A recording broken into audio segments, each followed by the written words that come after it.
के हारे हार और मन के जीते जीत। कितना भी तगड़ा व्यक्ति हो, बलशाली हो, लेकिन यदि वो मन से दुर्बल है, कमजोर है, तो उसको कोई भी हरा लेगा। होता है ना, उसको कोई भी कुछ भी मूर्ख बना ले तो चल जाता है। लेकिन अगर वो माइंड से स्ट्रांग है और शरीर से चाहे कितना भी क्यों ना दुर्बल हो, उसको कोई मूर्ख नहीं बना पाएगा। तो सब क्या है, आपके मन का ही खेल है। यदि आपने अपने मन को वश में कर लिया है ना, यदि इसको नियंत्रण में कर लिया, तो आपका जीवन बहुत ही सुंदर हो जाएगा। जैसा आप चाह रहे हैं ऐसा ही आप कर पाएंगे। अब होता क्या है कि मान लो कोई जैसे डायबिटीज है किसी व्यक्ति को, है ना, और उसका मीठा खाने को मन करता है, तो शरीर में शर्करा का लेवल, शुगर का लेवल बढ़ जाएगा और उसको समस्या हो जाएगी, है ना। लेकिन वो फिर भी खाता है, चुपके से खाता है, घर में होता है नहीं। तो उसी प्रकार से हम अपने आप से चोरी करते रहते हैं। तो अर्थात हमारा मन वश में नहीं रहता।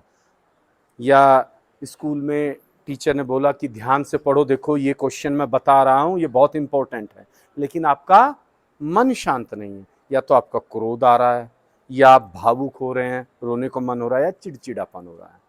तो इसको शांत कैसे करें, स्टेबल कैसे करें, ये बहुत ही महत्वपूर्ण है।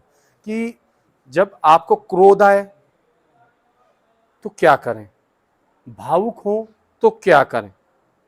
तो जब भी क्रोध आए तो इसके लिए सबसे अच्छा उपाय है मौन हो जाएं, शांत हो जाएं।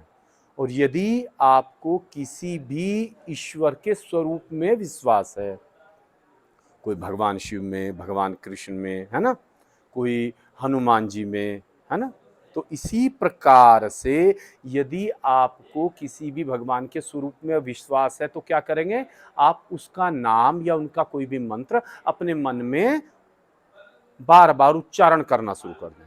इससे मन आपका क्या हो जाएगा, एक अलग कार्य में लग जाएगा। और क्या हो जाए, तो जहां आपका क्रोध आ रहा था वो धीरे धीरे शांत होना शुरू हो जाएगा। मन को उधर से मोड़ना है। मन कैसा है, जैसे जंगली घोड़ा होता है ना, क्या जंगल में जो जंगली घोड़े होते हैं, हम उसको लाएं क्या उसके ऊपर बैठ जाएंगे, नहीं, वो गिरा देगा। तो पहले उसको क्या किया जाता है, ट्रेंड किया जाता है।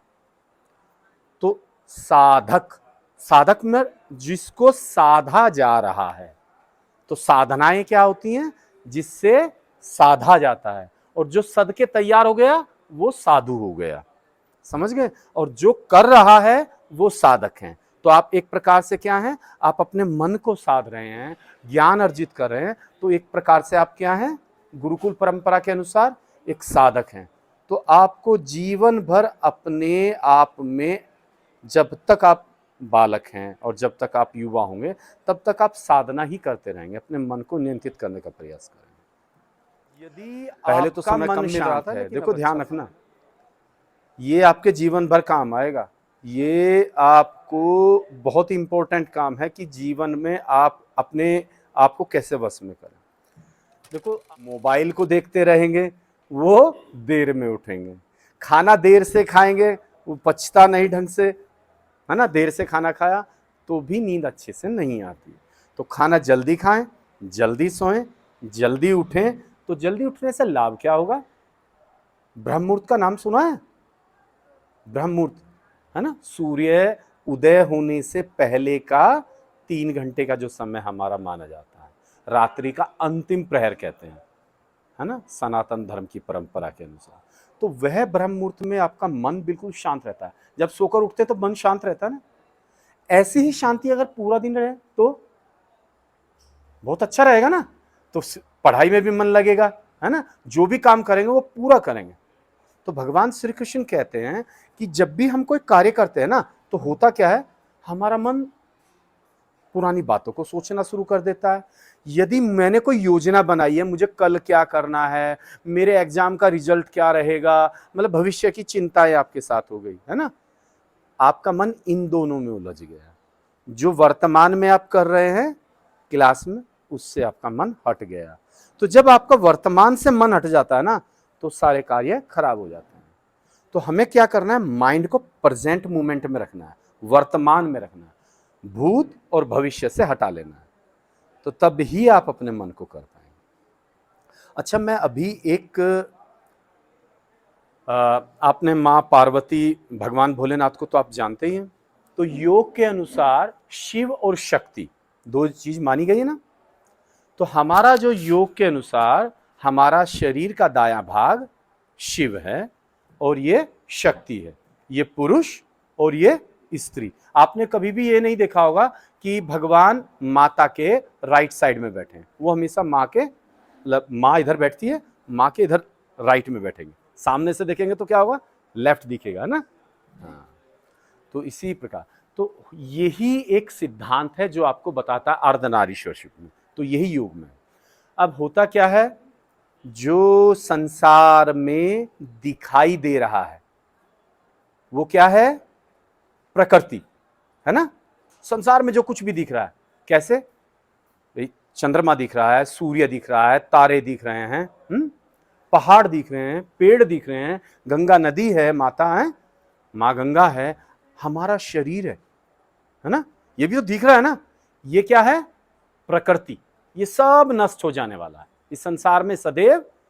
जो चीज जिसने जन्म लिया है उसकी मृत्यु है। सूर्य ने भी जन्म लिया है तो उसकी मृत्यु है, पृथ्वी ने भी जन्म लिया है तो उसकी भी मृत्यु है।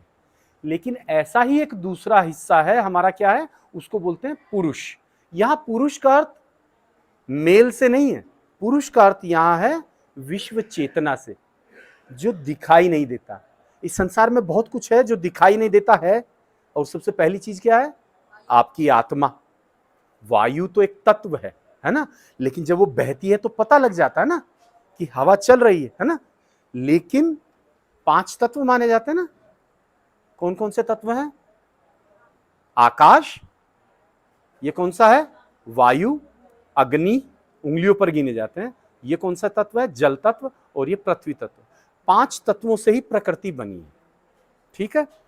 तो अब क्या है, जो पुरुष है वो क्या है, विश्व चेतना है, अर्थात जो संसार में कुछ भी दिखाई नहीं दे रहा है वो क्या है, विश्व चेतना।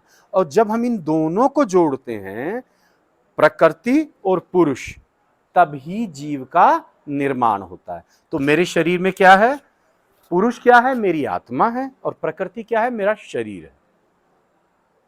अब आ गया समझ में।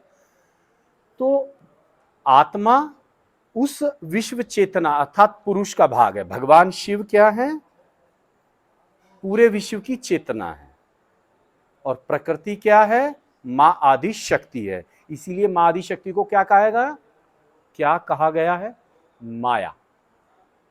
और माया क्या कहती है, हमेशा रूप परिवर्तित करती रहती है। हम बच्चे थे, बड़े हुए, बूढ़े हुए और मर गए। वृक्ष बड़ा हुआ और चला गया, सूर्य उदय हुआ, अस्त हो गया, है ना। प्रकृति अपने आप बदलती रहती है, ये कभी भी एक जैसी नहीं रहती। लेकिन आत्मा सदैव रहती है, शरीर मर सकता है।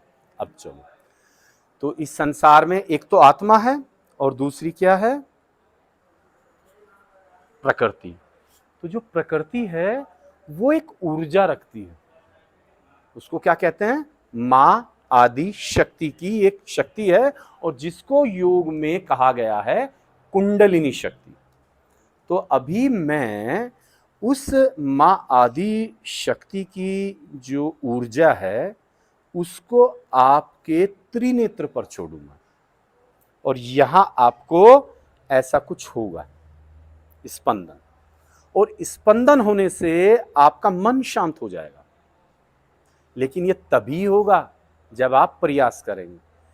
आपके हाथ खाली हैं, मैंने बॉल फेंकी तो आप हाथ में कैच कर लेंगे ना, और आपके हाथ में पहले से कुछ भरा हुआ है तो क्या करेंगे, वो बॉल गिर जाएगी, आप कैच नहीं कर पाएंगे। तो उसी प्रकार से जब भी आपके अध्यापक कक्षा में आपको पढ़ाते हैं और ज्ञान दे रहे हैं, और यदि आपको पढ़ना चाहते हैं, वो ज्ञान ग्रहण करना चाहते हैं, तो आप उसके लिए एक पात्र बन जाते हैं, तो वो ग्रहण कर पाते हैं। और यदि आप वो सुनना ही नहीं चाहते तो एक कान से सुनेंगे, दूसरे कान से निकल जाएगा, और अध्यापक पूछेंगे हाँ मैंने क्या पढ़ाया, तो कहेंगे जी मुझे तो पता ही नहीं है। तो इसी प्रकार से अभी जो मैं ऊर्जा आपको दूंगा वो ऊर्जा आपके शरीर में पूरे में अनुभव होगी, और यहां त्रिनेत्र पर स्पंदन होगा। इससे क्या होगा, इससे आपका मन शांत होगा। मन शांत होगा तो क्या होगा? आपके मन की एकाग्रता बढ़ेगी, कंसंट्रेशन बढ़ेगा, है ना। कंसंट्रेशन बढ़ने से क्या होगा? आप अपनी पढ़ाई को अच्छे से कर पाएंगे। जो चीजें आप 10 मिनट में स्मरण करते थे, याद करते थे, वो ही 2 मिनट में आपको माइंड में अच्छे से मेमोराइज हो जाएगी। समझने में समय लगता था, वो बहुत जल्दी समझ जाएंगे। लेकिन ये परीक्षण जो मैं कर रहा हूं, जो मैं आपको ऊर्जा दे रहा हूं, ये तो अभी के लिए, लेकिन इसकी स्मरण शक्ति बढ़ेगी और मन शांत रहेगा। और सब खेल है मन का। ठीक है। तो अभी जब मैं आपको ज्ञान मुद्रा बनाने के लिए कहूंगा तो इन दोनों तत्वों को मिलाने से लाता है। तो जब भी हमें गुस्सा आता है, क्रोध आता है, तो हम कोई डिसीजन ले पाते हैं, निर्णय ले पाते हैं अच्छे से? नहीं। जीवों में भी वही आत्मा है और इस सृष्टि में जहां भी है प्रकृति, है ना, बस एक अनुकूल वातावरण चाहिए, एक जीव उत्पन्न हो जाता है, कीड़ा उत्पन्न हो जाता है, उसके अंदर भी आत्मा आ जाती है। आ गया ना समझ में? तो बस, तो अभी जब मैं ओम नमः शिवाय का एक उच्चारण चला रहा हूं, और जैसे ही ओम नमः शिवाय का उच्चारण चलेगा, आप ज्ञान मुद्रा बना लेंगे और ऐसे रख लेंगे। मेरुदंड को सीधा रखेंगे केवल 5 मिनट के लिए, इससे अधिक नहीं। ठीक है। और इसी मध्य में आपको यहां एक दिव्य प्रकाश दिखाई देगा, बहुत तेज प्रकाश दिखेगा, किसी को ऐसा दिखेगा जैसे दीपक जल।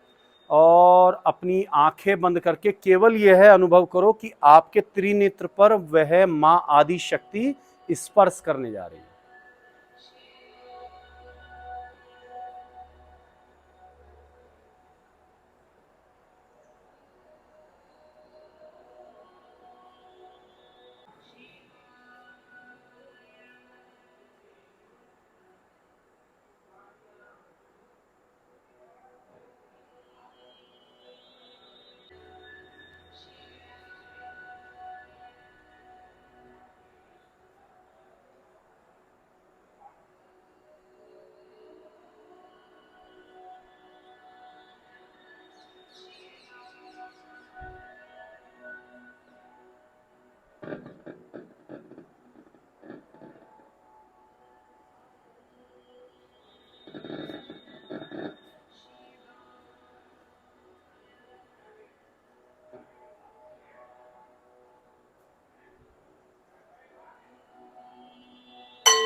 जिनकी वार्ता चल रही है वो धीरे बाद में खुल सकते हैं, थोड़ा धीरे धीरे कर।